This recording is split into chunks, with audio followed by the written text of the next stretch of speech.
I'm going by the computer. Oh, hey, there it is. Y'all ready? There it is. Let's go. I'll call to order this regular meeting of the Nelson County School Board, December 15th, 2015 at 5 p.m. We'll start out by doing the Pledge of Allegiance first.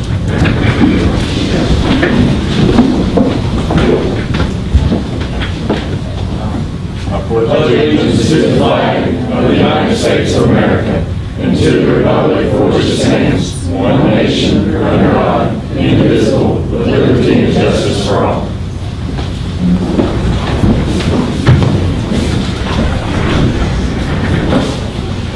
The Nelson County Board Mission Statement. The Nelson County Board of Education, representatives of our citizens and entrusted with their children, pledges to support the mission of the Nelson County School District by setting visionary direction to effective policy, oversight, and efficient resource management.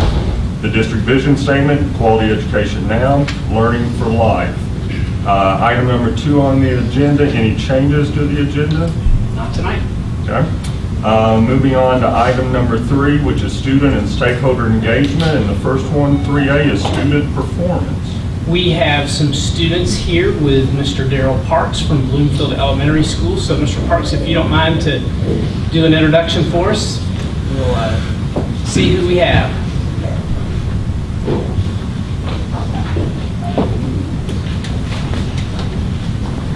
Thomas, Carter, have a seat. We'll do Trey first. You guys have a seat. Trey, come here. Trey is first grade, and he's already passed Lexia. He's in reading for us. And what he's going to do today, we have a new class in our specials rotation called Art Through Literature, and his book was Birds, and this was his heart. And he's going to read the book for us.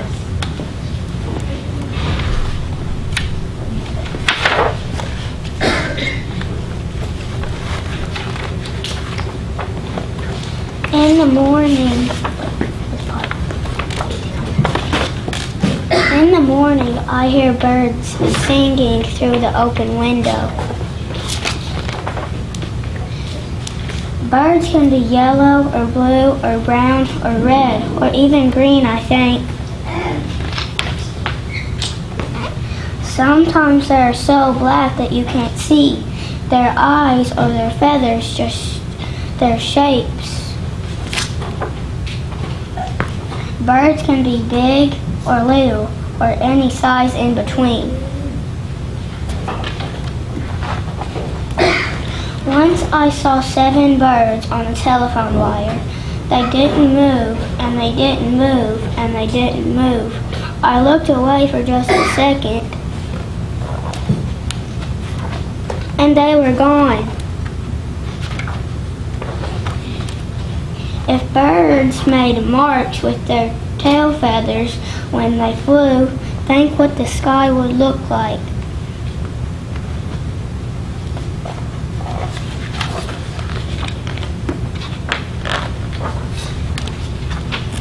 If clouds were birds, the sky would look like this, or this.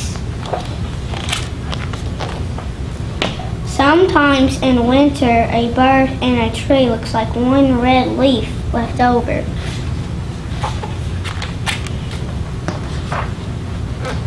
If there are lots of birds in one tree and they all fly away at the same time, it looks like the tree yelled, "Surprise!" If I were a bird, I'd ask where all the other birds go when it's stormy and they can't get home to their nests. I like to pretend I'm a bird. I can't really fly, but I can do this. I can sing.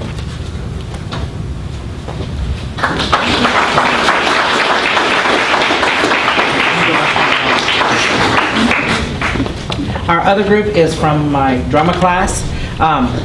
We have what we call Student Choice Day, and at the beginning of the year, they ranked 5 classes, 1 through 4, what they wanted. They got to choose 4, and their student choice is they don't get their bottom choice. And these 2 guys chose drama first, and they had to write a historical monologue, and I don't remember which one of them came up and asked me, if they could do one with 2 people, so it's not really a monologue. But I said, if you write it and I approve it, you can do it. They did a great job. They're Orville and Wilbur Wright.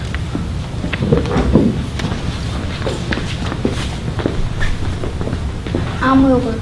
I'm Orville. We are the Wright brothers. We are American icons, best known as the first people to successfully fly an airplane. But what many people did not know was originally we were not in the flying business, we were in the bicycles. We even owned our own shop. I'm 4 years younger than my big brother Wilbur, and in reality, I was the first one to successfully fly in an airplane. Wilbur here tried it first, but you didn't quite make it. That didn't stop me or Orville. We put our heads back to the task at hand, made some adjustments, and finally did make the historic flight. And that flight on December 17, 1903, in Kitty Hawk, North Carolina, lasted only 12 seconds and was just the speed of 6.8 miles per hour. I traveled a mere 120 feet. Not a very good flight by today's standards, but hey, this was the beginning of aviation. Today, to have a career in aviation, you must at least have a college degree or be trained by the military. But I was just a high school graduate, and Orville only went to 3 years of high school. Our parents were very proud of us, so we decided to return to our hometown in Dayton, Ohio, and live the rest of our lives there. So the next time you see a plane going through the sky or on a plane, just remember it all started with just a 120-foot flight that only lasted 12 seconds. We are the Wright brothers.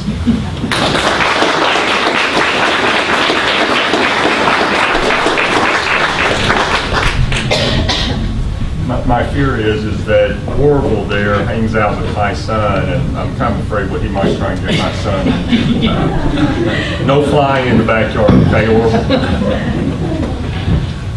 That was awesome. I have been stuck in Junie B. Jones for too long, and so it's nice to hear that book that he read, and you guys did a great job telling us about our being Orville and Wilbur Wright. Thanks. Very nice. Appreciate And it. how old was that first young man? What grade? What grade? First grade. First grade. Good job. I know. Very, very good articulation, dictation, and also the emotion in it. The surprise. I think that's what kind of got us there. Good job. Moving on to item 3B, good news. I think one of those 3 gentlemen should have something to read for us.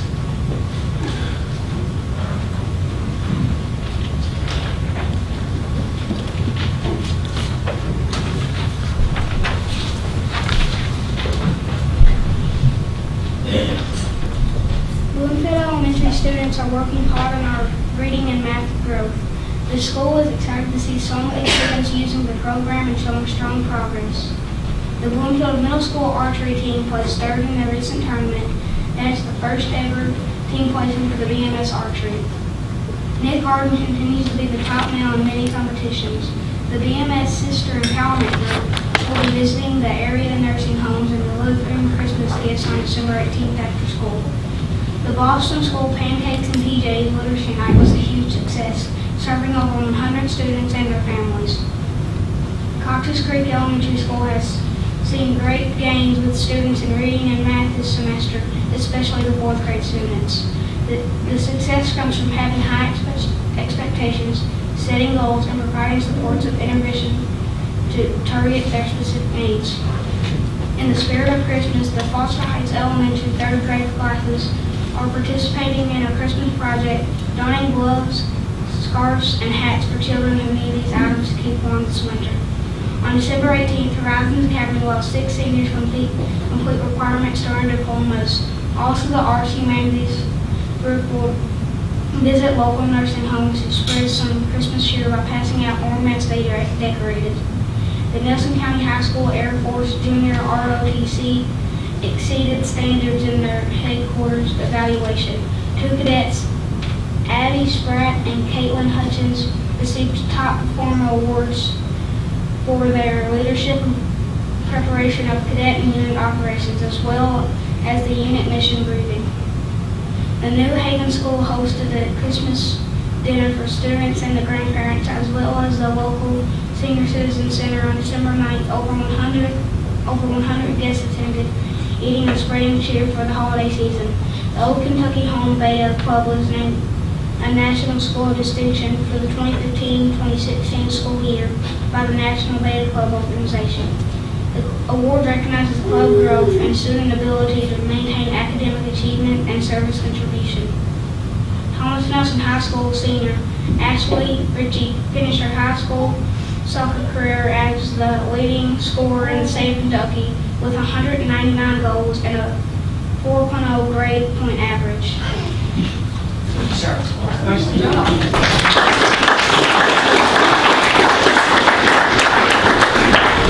We have great things going on all over the district, and I appreciate these guys helping share that with us tonight. Thanks. Moving on to item 3C, the Expect the Best recognition. As we do each month, we have some folks that we want to recognize for going above and beyond the call of duty, if you will. So I'm going to read some information from their nominations, and then I'll ask all four of them to come up together, and we have a small presentation to make. So first, I will recognize Ms. Suzanne Height, who is a parent leader for the Thomas Nelson football team. She has helped build the team and connect with other parents. Ms. Height is also a member of the Thomas Nelson General Hand Parent Leadership Team, working to engage parents as partners at Thomas Nelson. So we want to say thank you to Ms. Height. Then we kind of have a team from Old Kentucky Home Middle School. So I'm really proud to tell you about Miss Angela White, who goes above and beyond in working with students at Old Kentucky Home. She's an asset to our school and all students. She's very positive with our students and is always willing to help any student with whatever the needs may be. She works with Miss Christy Gilliland, who is one that always puts the needs of children first. She's always there to help and put a smile on your face. It's a joy to work with Christy, her nominator said. And then the student that we want to recognize tonight is also an Old Kentucky Home person. Cameron Robbins is growing into an outstanding young student at Old Kentucky Home, going above and beyond the expectations. We're very proud of Cameron and his accomplishments. So we want to invite these four to come forward, and we'll make a presentation and take your picture.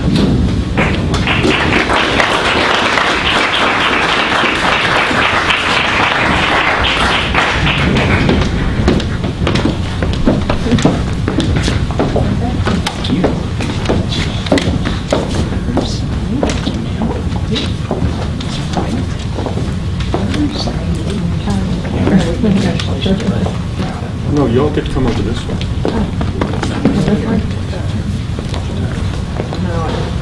You need to be down on the end. Let's do this where the light doesn't shine, okay? There you go.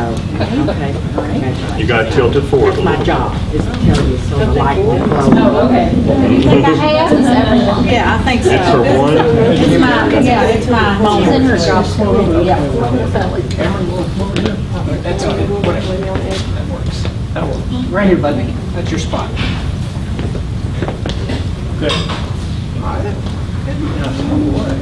You guys want to shift over just a little bit and we can look over your shoulders? No, you're fine. That's fine. I'm just gonna.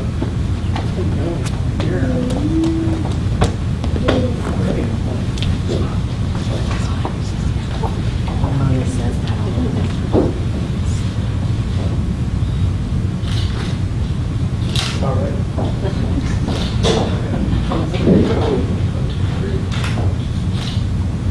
I want you to be framed just in case we let things. That looks.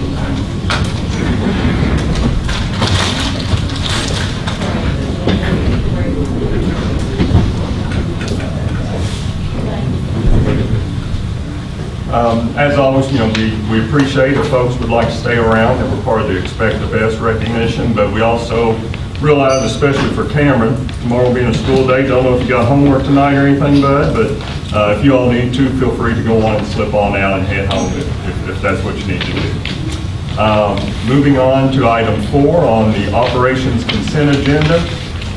We've got information, personnel actions, treasurer's report, bills and claims, units report, leaves of absence, minutes from previous meeting, overnight out-of-state trips, and fundraising requests. All these items were part of our board packet that we received toward the end of last week. Motion? Motion by Mr. Pate, second by Ms. Breeding. All in favor? Aye. Opposed? Motion passes. Moving on to item number 5, safe and caring environment. 5A is the CEP update. Looks like Ms. Beach.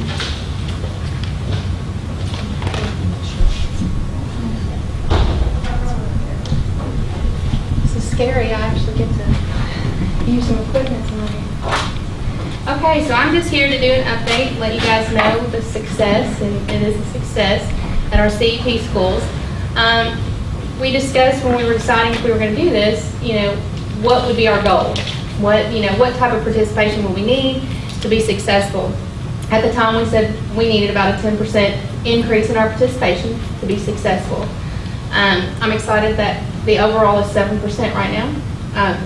It's November. It's still growing, even through December. So I've got each school here, so we'll just go through it. I'll be brief, but stop me and ask questions. Ms. Peach, I'm going to ask if you will to remind us what the CEP program. Okay, so the community eligibility provision. So remember, we decided that 4 of our schools that actually qualified could serve all their meals free of charge to those students. It's just been awesome. I've gotten nothing but good feedback. I'm not sure about what you guys have heard, but I'm sure it's been all positive. So we're just gonna, okay. All right, so I'm hoping you guys can see this. I hate to start with this slide because actually at Bloomfield Elementary School right now, the comparison, and at the top, it's the 2015 school year, so where we're at now, and the previous school year there at the bottom. You actually see that there's a decrease in participation for breakfast at Bloomfield Elementary. That, threw me off a bit. That the other schools you're going to see are, they're just skyrocketing. But when I did some investigation, it's something as simple as placement in the morning, student placement. So maybe do the students go in their place in the cafeteria waiting to go to class? Are they in the gymnasium waiting to go to class? In this case, that hadn't changed other than there's some programs that have been added there at Bloomfield Elementary that pull kids to the classroom in the morning, which the ladies in the kitchen are thinking maybe that's what it is because we're not really seeing those kids come in. But the great thing is we have a solution. And the solution would be to do the breakfast in the classroom. In a few slides, you're going to see Boston, and their breakfast participation is amazing. And they do breakfast in the classroom. So we add that convenience of, the kids need to get to class, they've got projects they need to work on. We get the breakfast to them in the classroom. When I spoke with the teachers out at Boston and asked them how, does this affect you? They said that normally before the announcements even come on, the kids have already, finished their breakfast. Out there, it's 6th through 8th grade that actually participates that way. They have 8th grade boys that volunteer. They take the trash out. I watched it. It's seamless. So I'm going to work with building administration and, throw out some ideas and see what they might think about doing that so that we can work with Bloomfield on their breakfast. Next, though, you see their lunch, and they're up 5.25%, so that's awesome. We're gaining ground. Boston, this is amazing. Now, wait, let me back up there. Bloomfield Elementary's lunch. If you look at 14 there, the data from 2014, it's not as if participation wasn't pretty darn good already. Okay, so I just want to add that. So although it seems like a small increase there, 5.25%, we were already doing great. Okay. Now, Boston's breakfast, this is what I'm talking about, breakfast in the classroom. Look at this, it's a 20% participation increase from last year to this year. That's just, it keeps going up and going up. I've actually had schools, I spoke with the director at LaRue County, and she actually said that they're basically at 100% participation using breakfast in the classroom. So it's just amazing. So, it's like, you lead them to water, and if you do, they actually will drink. So when you take them breakfast, they'll actually eat. So Boston lunch, once again, look at this, 8.75%.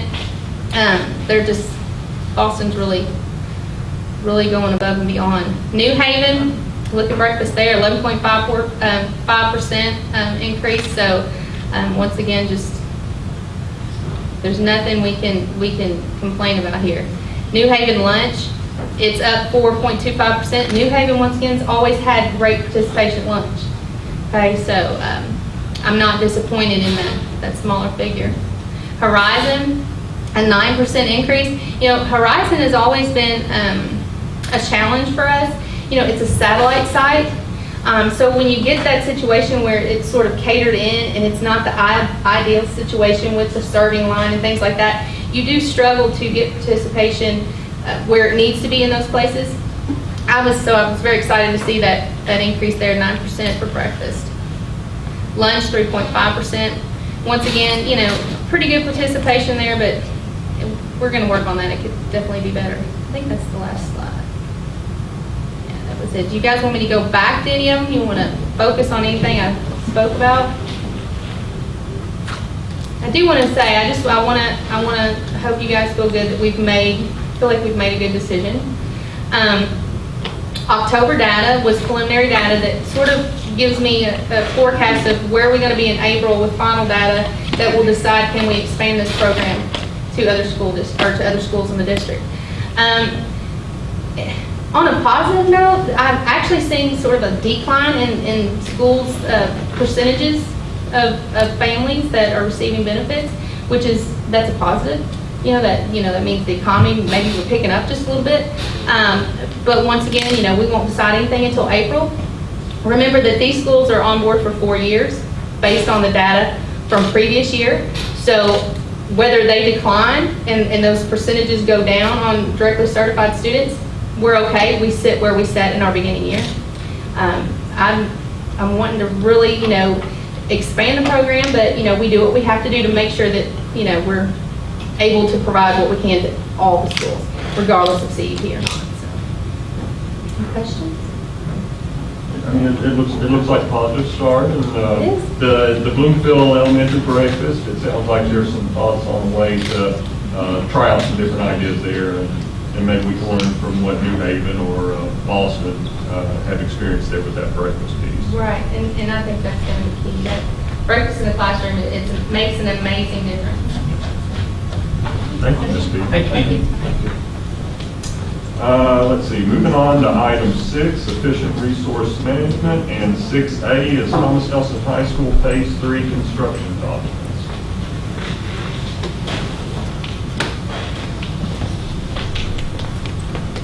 Good evening. We talked about the construction documents at Thomas Nelson at the work session in some detail. I'll be glad to try to answer any follow-up questions you might have. Just a reminder of the questions that came up that night surrounded the barrier we were adding and the barrier we were eliminating. And just to add to that a little, the barrier we're eliminating, if you walk into the mall after some of the stores are closed, it's a barrier similar to that. Mr. Bradley, I think, had talked to folks with Studio Kramer. They've worked through that somewhat and came to the conclusion that that barrier wasn't going to be necessary based on the design of the school.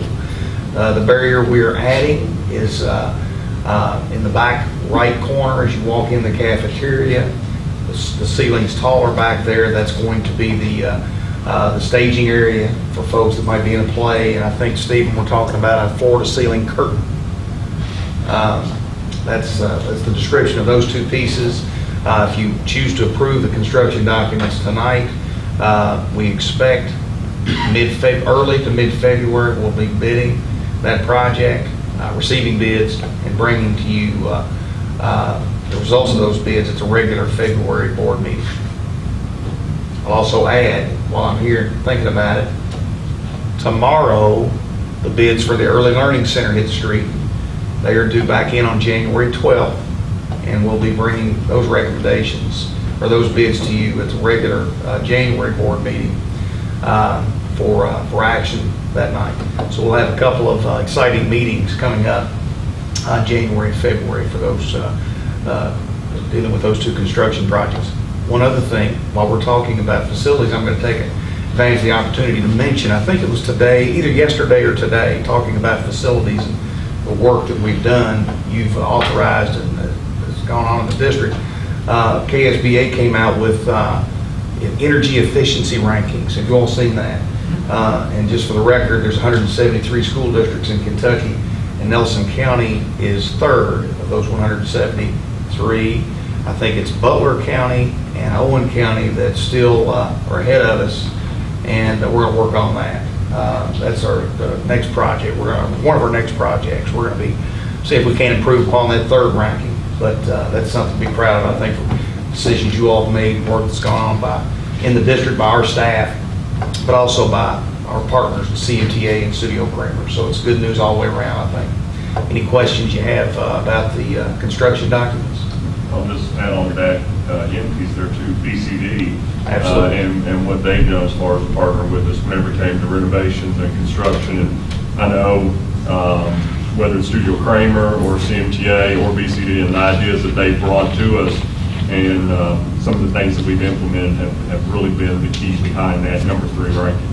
You've also had 3 energy managers employed in the district over several years. We were one of the first districts to employ an energy manager in Kentucky. Started back in about 2007, and we've saved a lot of money since then, and we'll continue to improve and continue to try to get better still. The only thing I want to just, in my head, I think I ask this question every single time, and I've heard it take 6 times before something finally sinks in. What is our thinking of when the auditorium would be finished? If everything kind of goes as planned, what school year, roughly what time would it start being available for those students out at Thomas Nelson? We haven't talked about that one again for a while. I think it's fall of 17 for both of those projects. In the conversations I've been involved in, yes, we feel relatively comfortable with the fall of 17 for both those projects. The ELC, which will allow us to move child care back to the ELC from Foster Heights, creating space there, and open up phase 3 at Thomas Nelson. One final thing on energy, failed to mention, our current energy manager, Andrea Rock, sent me a list today of schools in our district that qualify for Energy Star status. We have Energy Star designations now for Thomas Nelson and Foster Heights. Several of our other buildings will also be qualifying for Energy Star in the next few weeks or months. All of our buildings, essentially, except for one school building and a couple of administrative buildings. So we're real excited and real happy about that as well. So we'll be bringing that information to you as it's ready. Any questions about the phase 3 documentation? Okay, I'll make a motion. motion by Mr. Pate, Second. second by Ms. Berry. All in favor? Aye. Opposed? Motion passes. Appreciate it, Mr. Hawkins Smith. At the end, at the end. There's guest comment section at the end. Item 6B, out of district contracts. Mr. Leather.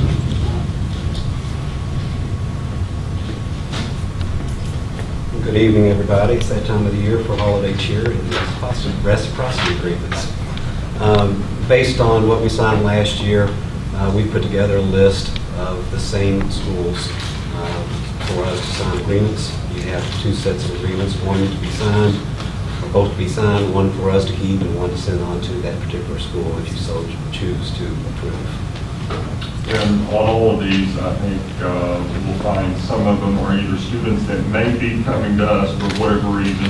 Maybe their parent is a teacher or an employee in the district, or it may be students going in the opposite direction to one of these districts. Is that correct? That is correct. We'll receive from them a list of the students that are at their school, and so we'll have a count. And then we'll also send a list to them stating who from their district is at our school. And I'll assume that there might be, over the next couple of months, another district or two that we might be seeing these on as well, as we get that information. Yes, we have, the agreements that you would have in front of you would be all the agreements that we would be signing to go out to the schools that we plan on doing agreements with. I believe we have 5 so far that we've received in from other schools. One of the schools requires you to sign 3 agreements to keep one and send 2 back, but most every one of them are signing 2, keep one and send 1 back. Any questions?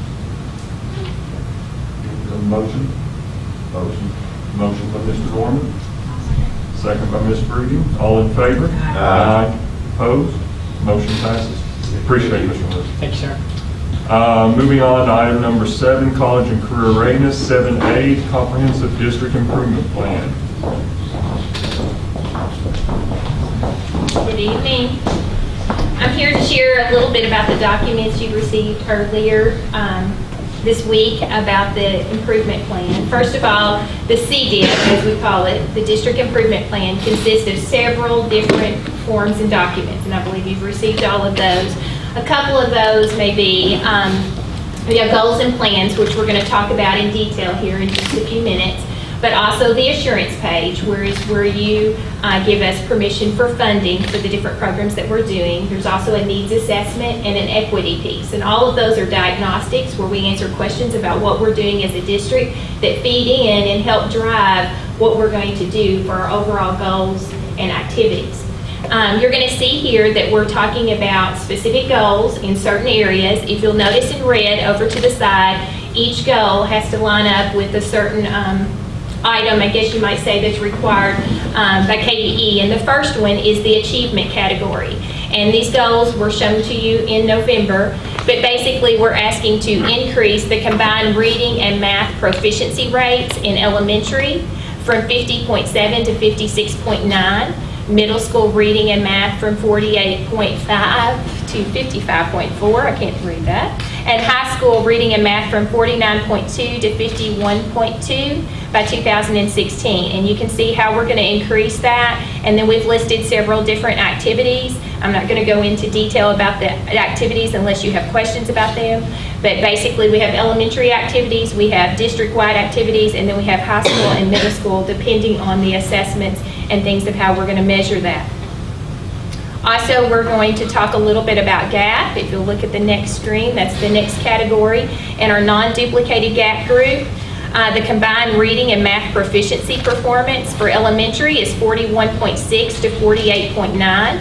In middle school, it's 34.9 to 46.6, and high school is 49.2 to 51.2. Also in GAP, for goals, we broke it down into categories. We're going to reduce the number of novice in math in elementary. You can see, and we chose to reduce by 50%, so you're going to see 11.7 to 5.7. At middle school, 11.3 to 5.3, and high school, Algebra 2 from 21.8 to 11.8. The same is true for reading. We went 50% at 19.7 to 10.7, 19.9 to 10.9, and high school English 2 from 30.2 to 15.2. Then we also added a writing goal. Elementary, and right now we have that at 1%, and that is 19.6 to 18.6. Middle school, 18.9 to 17.9, and high school, 9.7 to 8.7. And then also under here, we have equity, that is our next goal.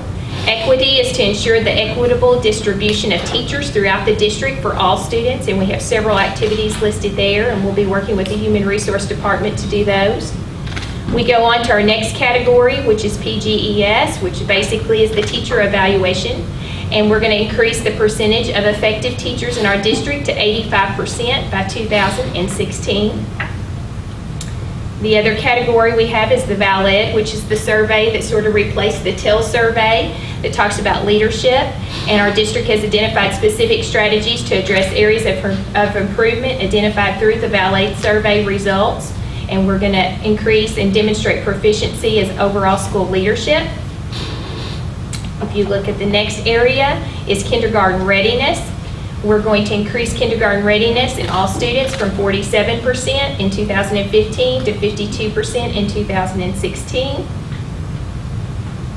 And we're going to talk about graduation rate next. Increase our 6-year adjusted cohort graduation rate from 93.7 to 94.7 in 2016. And I believe our last category there is college and career readiness, where we're going to increase the percentage of students who are college and career ready from 73.7 in 2015 to 75% in 2016. And you can see the different activities listed there. Do you have any questions about the goals? Yeah, I've got two. One, the goals that are in black, are they the goals that are identified by the Kentucky Department of Education, or are those goals that we have come up with percentages?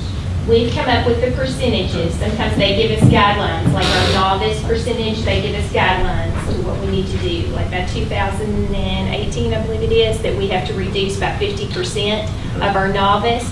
But the other goes, we put our own wording and the actual percentages based on our data, our current data, and we adjust accordingly. So it's a combination of, some of it is, I'll use the word required, I don't know if that's the Delivery right target. word. Delivery target. That is set forth by KDE, depending upon which district, what the numbers might be, and then there are some that are ours that we identify based on our data. The other, and I'm kind of wondering if possibly you can give an example. Let me see if I can find it again here. I think it was on slide 6, TPES one.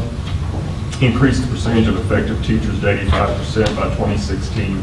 I looked at some of the activities that were listed there. Are there, I'm trying to think, how are we going to identify? Is there, because there's not a CAPRA test that teachers take. How is it that we identify that we will have met that 85% goal? Through their evaluation, through our certified evaluation plan, teachers will be rated on their effectiveness, and of course, every teacher has a student growth goal, and they also have a professional goal as well. And so part of that will feed into their overall evaluation to give them a rating at the end of the year. So it'll be based a little bit on student performance, but also on their own professional learning as well. And there's a benchmark or a goal on that teacher evaluation that if they hit that, then that's identified as being effective. Yes, Okay. it's the ineffective, developing, accomplished, and exemplary. Okay. Okay, now I saw things, I looked at all this and I saw things that we're already doing. Okay, so what are we gonna add? I don't wanna know everything. But let's just take college and career ready. What are we gonna add different than what we've already been doing? We have added 2 assessments. One of them is called CERT. It aligns directly with the ACT. So we will give that test for all high school students, and students also have Horizons, and it will give us a measure, just like Matt gives us a measure K through 8. This will give us a measure for the ACT, so that we will be able to track that 3 times per year and know where the students' weaknesses and strengths are, and we can support them so that they do meet benchmark. That's one activity that we're doing. We are also contacting career opportunities in the county. We're working right now with an electrical company to help our students to go out and do apprenticeships and that sort of thing. We are looking at rearranging the school day in the next 5 years. Let's give it that long. But we're laying the groundwork now so that we have students who are continually going out either to ETCT, Flagey, maybe to do an apprenticeship, so that we get our students who have already met their college benchmarks out doing extra college work or additional college work or career opportunities where they're in an apprenticeship or a mentoring piece, so that they will be ready to move into that career upon graduation. Those are 2 things that we're doing. We're also, Nelson County High School has added the Cardinal Crew time where they're doing an advisory piece. Thomas Nelson High School does leader prep. So we have small groups of students, around 20 students, in a classroom with a teacher. Some cases those teachers have drafted those students to be in their group. In other cases they are assigned.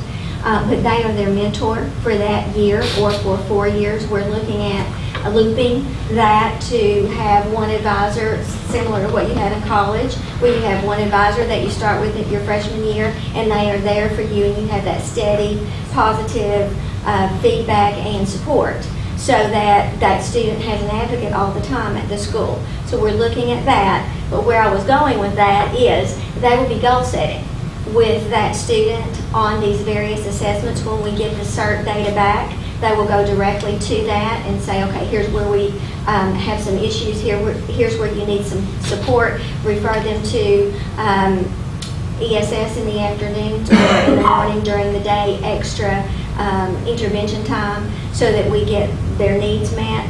The other side, the career side, is probably where we are the most hungry for gains. And so we have implemented a similar test to CERT. It's called Work Ready 101, and it will test the career skills 3 times per year, so that when they take the ASVAB, the COSA, work keys, all of those assessments in the spring, that we already know where their weaknesses are, and we can support that so that they will pass those tests, as well as the Compass test when they're seniors. We have Career Cruising 101 that the teachers are working with students to help them in middle school to begin to identify those career pathways that they want to pursue. Say they have 2. We're going to do very intense study with Career Cruising, and we're going to explore those careers so that they can better choose what it is they want to do as they get into the high school. We've hired a CCR career liaison in Mr. Leathers, and he and I talk on a daily basis, and both of us are reaching out to the community to make those contacts and to make plans to send our students out and to get their support for our school system in that endeavor. We are right now, our probably most intensive focus this week and next week, or in the 1st of January, will be to get the schedule straight, so that we can get our students scheduled early and get them the classes that they need, get our ATC and 2 high schools and Horizon schedules all so that they fit together very well, and we get the most time with our students in the classroom and fit their needs that they've identified.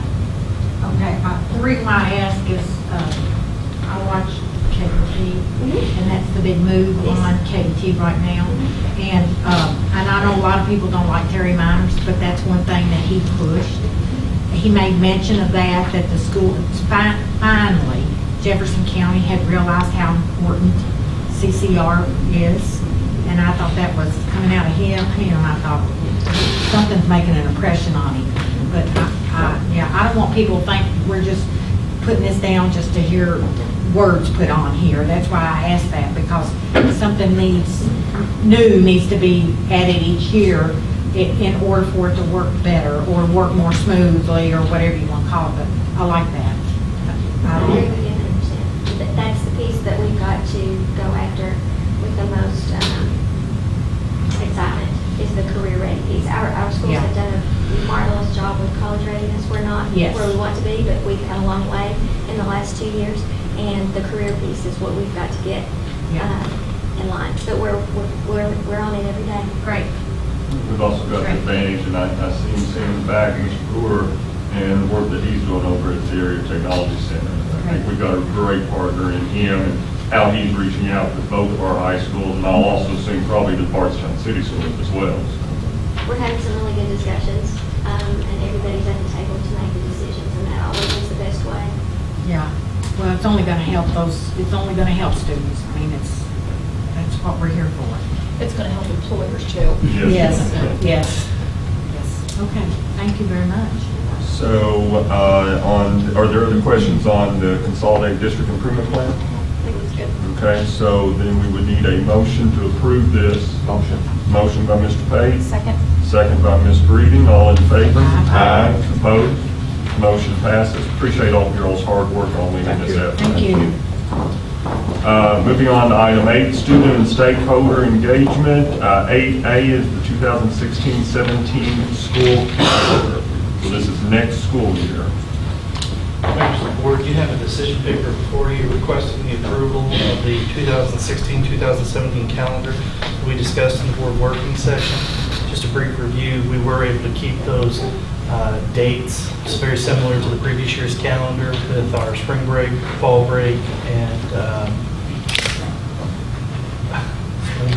winter break. Sorry, I forgot my season. I apologize. That one that starts in a few days. The one that's rolling up So on you us. ready for it? Does anyone have any questions about the calendar? So first day of school for students would be August 10th, which is a Wednesday. And knock on wood, no high water. Last day would be Thursday, May 25th. Am I saying that right? That is correct, sir. For students. For students, Yes, sir.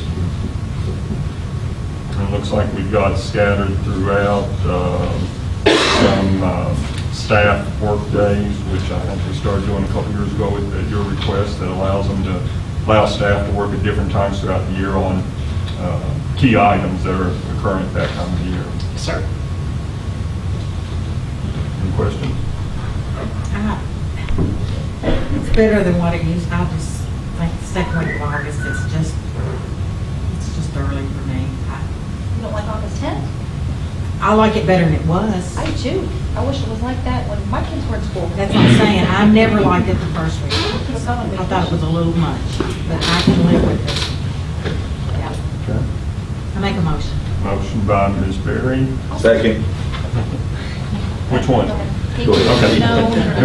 Okay. Second by Mr. Norman. All in favor? Aye. Opposed? Motion passes.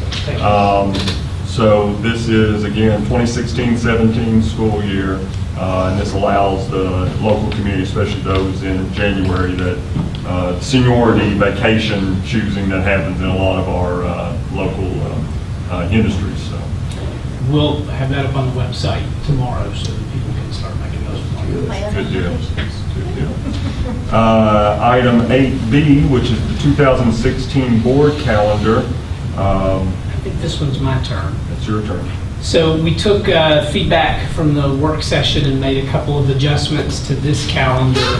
So the changes and kind of odd placements for meetings, both in terms of location and time, are in bold for you. For most meetings, as usual, we are meeting on the first Thursday and the third Tuesday of the month at 5 o'clock here. But with April, because of the way spring break falls, the first week of the month we will be on spring break. So we'll have our meetings on the second Thursday and the fourth Tuesday in the month of April, and that work session we'll have during the day. It'll be at a slightly different time. We'll do that at 11 o'clock. We'll get to enjoy the lunch that the students enjoy, and then we'll meet there at the school. If you scroll down, you see that in September, we will have another meeting at a school. We'll have the working session at New Haven at 11 o'clock and kind of go through that same procedure for eating and meeting there at the school. And then you see in October, again with fall break, starting the first week of the month, we'll actually move those meetings from the first and third weeks to the second and fourth week of the month.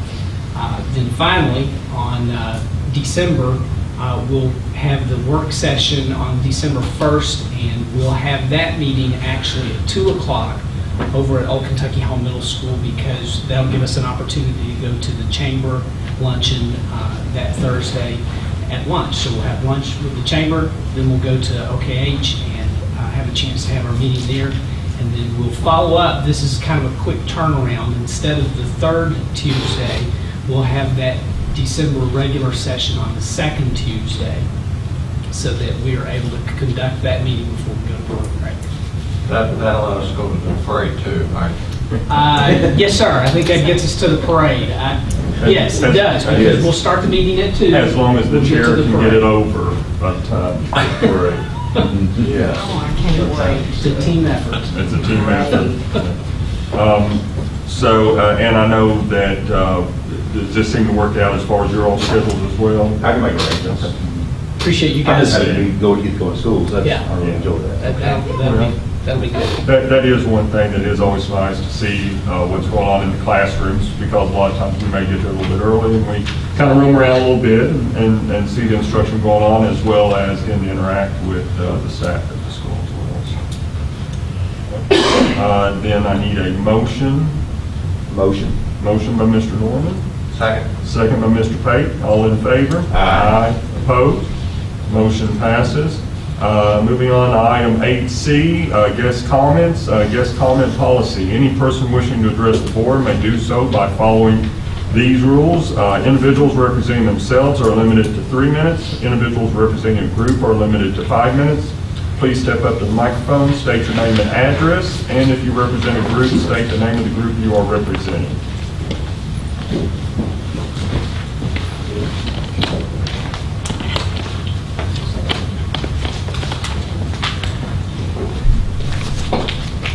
Hello, I'm Keith Buki. I live in Bardstown, Kentucky, 1630 Sullivan Lane. I'm representing parents of archery, specifically Bloomfield Archery. So I'd like to take the time to thank you guys for letting me speak tonight. I'm here tonight to speak on behalf of myself as well as the other parents for Bloomfield Archery and all of archery within Nelson County. In the past several weeks, I've been in contact with Superintendent Orr as well as many others. And while I respect the decision that's been given me, I wanted to kind of bring this forth and get some greater thought by you guys into the issue at hand. So within the packet, I provided you various responses and pieces of information that I've gathered over the past few weeks. Providing this not as a means to negate necessarily what you provided as the reasons why bows aren't allowed on buses, but rather give insight into how it's handled throughout the state as well as other areas and different insights. In addition to this, positions all come from different school districts, the Kentucky Department of Education, as well as the parents and family members of the archers, and NASP, the National Archer in School Program, their main office. In keeping with what I originally previously said, my research initially started with reaching out to the various school districts and getting their opinions. Of all the emails I sent back, I received 7 responses. Of the 7, there is only 1 that said they did not allow. That does not count Nelson County, that was Spencer. They don't allow buses. One of the ones that did come back was actually Jefferson County, which is our largest district in the state of Kentucky. Not only do they allow buses to have bows on them, but not, of my opinion, they also allow arrows in a hard case as long as they're not taken out. Now, that's definitely a very small opinion there. They're one of the only ones that had anything like that. Most of them had a general provision around not impeding the aisleway. The bows actually be able to fit on or within the student's lap area. Soft cases to help limit the size, and absolutely no arrows. In addition to that, I actually worked with State Representative Dave Floyd in his office to get some additional input, and he was actually able to reach out and get information from the Kentucky Department of Education. One of the things when they came back, that they provided pretty much the same thing I already knew, that it's a district level decision on the rules and regulations around what goes on the bus, which we respect. But in addition to that, they had some general provisions that they provide. Of course, they too provide the provisions around impeding the aisleways, making sure that the bow could fit, or any item that is, fit within the child's lap or on the lap. In addition to that, they also provided some other interesting facts, one being 527 or KRS 527.070, which actually is a exclusion list for the weapons on school property laws. And one of the things that it excludes is items that actually specifically relate to a club, a team, or a school-related function. In addition to that, they also said during their driver trainings that they specifically tell their driver trainings that they do allow bows on the bus. There's absolutely no arrows. From the position of the parents, I mean, we want what's best for our children. I mean, that's ultimately our goal. And I'll be real or imagine there's a level of confidence that comes from using your own bow. I mean, I've been in archery for 25 years. I know this firsthand. While bows are relatively the same, each one has its own nuances. And, you know, the student needs to learn what that nuance is, because these are the bows that they use in tournaments, not just practice, but tournaments themselves. not only this, but allowing the student to use their own bow during practice also allows for the student to be able to less wear on our equipment, which is limited. You know, we're self-funded pretty much. I mean, we get our funding through the parents and fundraisers and such to buy the equipment, but it also allows more children to participate within practice because we have more available bows for them to do so. Actually, most of the parents I talk to support the same things I'm telling you right now. I actually had one parent, you know, they all said if they could, they absolutely would bring their child's bow to practice every day they could. We have one parent that specifically came to me and said that they've actually, because it's important to their child, they've been taking PTO time from their work just to bring that bow to school for practice, which is running thin, so they're not going to be able to do that much more. And it's just not practical. I mean, not only, you know, most employers I know aren't going to allow that. I have some flexibility with my employer, but, you know, it's far and few between. So, in addition to kind of talking through that piece, while it's not my original purpose, was to kind of speak through some of the different things in bows, and you guys have all the information in front of you, I want to point out some of the good things about NASP in general. So, NASP has over 13,000 schools, right? And they have over... You'd be able to kind of wrap it up. I mean, that was 5 minutes. Was it 5 minutes? Okay. They have over 2 million people. Just kind of want to, you know, a lot of the good things that they point out, the academics, the level of commitment, the different things that they instill into the children and everything else. And then, you know, one thing I wanted to look at is, I don't know if you guys know, NASP started here in Kentucky. This is the original place for NASP. It was originally the KASP. And I think it's just a bad message to send to put a connotation as weapon on a program that's really presented a lot of good for the state, for the community, and for the schools and children as a whole. So you have all the facts. I would request that you guys kind of look and review your thoughts and opinions in the actual decision, not to let those on buses, and do change that and allow them to be on there with the right stipulations to still keep our children safe. So Thank you. Thank you. Make sure. Any other just comments? I just have a question. My name is Rebecca McGuire Dye. My address is 1476 Masden Road, Boston, Kentucky. I just want to know what the one school is that doesn't have the efficiency star. Bloomfield Middle. Bloomfield Middle, that's all I want to know. Thank you. Thank you. Any other guest comments? Okay, then we would need a motion to adjourn regular session. Motion. Motion by Mr. Norman. Second. Second by Ms. Breeden. All in favor? Aye. Opposed?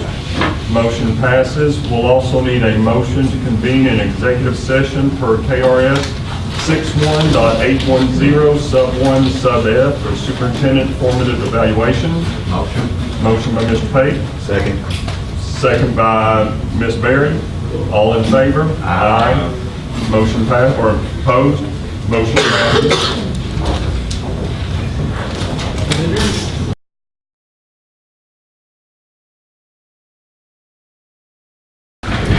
Okay, so we need a motion to come back into regular session. Motion. Motion by Mr. Norman. Second. Second by Ms. Berry. All in favor? Aye. Aye, opposed? Motion passes.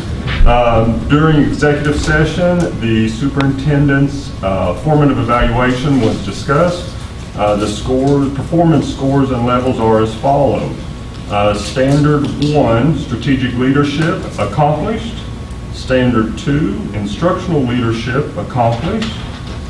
Standard 3, cultural leadership, accomplished. Standard 4, human resource leadership, accomplished. Standard 5, managerial leadership, accomplished. Standard 6, collaborative leadership, accomplished. Standard 7, influential leadership, exemplary. So that's all. You need a motion to approve. Okay, motion to approve the superintendent's evaluation as read. Motion. Second. Motion by Mr. Norman, second by Mr. Pate. All in favor? Aye. Opposed? Motion passes. Need a motion to adjourn regular session. Motion. Motion by Ms. Berry. Second. Second by Ms. Breeding. All in favor? Aye. Opposed? Motion passes. Thank you all. Told you it wasn't going to be. Go home. Yeah.